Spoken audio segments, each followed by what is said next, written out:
একটা জিনিস খেয়াল রাখবেন, সব সময় শাসনের মেজাজ পোষণ করবেন না। কাউকে কোনো ভুল করতে দেখলে এমন ভাবে সংশোধন করুন যেন সে নিজেই বিষয়টি নিয়ে ভাবতে উদ্বুদ্ধ হয়। আপনার সন্তান নামাজের সময় অনুপস্থিত থাকে, আপনি বলতে পারেন, আব্দুল্লাহ, তুমি কি জান্নাতে যেতে চাও?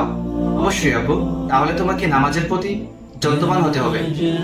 তিনজন পিতার কথাই পাগল, তার মধ্যে থেকে নিজ সন্তানকে পরীক্ষার দিন ইন্টারনেট নিয়ে বসা দেখলো। প্রথম জন বলল, খালেদ, তোমার পরীক্ষার পড়া মুখস্থ করো।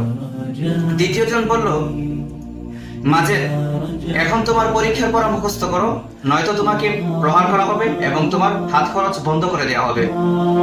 তৃতীয় জন বলল, আব্দুল্লাহ, এখন তোমার জন্য পরীক্ষার পড়া মুখস্থ করা ইন্টারনেট নিয়ে ব্যস্ত থাকার চেয়ে অধিক কল্যাণকর হবে। একটু ভাবুন, কার পদ্ধতি সবচেয়ে সুন্দর? আপনি অবশ্যই বলবেন তৃতীয় জনের পদ্ধতি, কেননা সে বিষয়টাকে পরামর্শের শৈলীতে উপস্থাপন করেছে। আপনিও ট্রাই করতে পারেন এভাবে।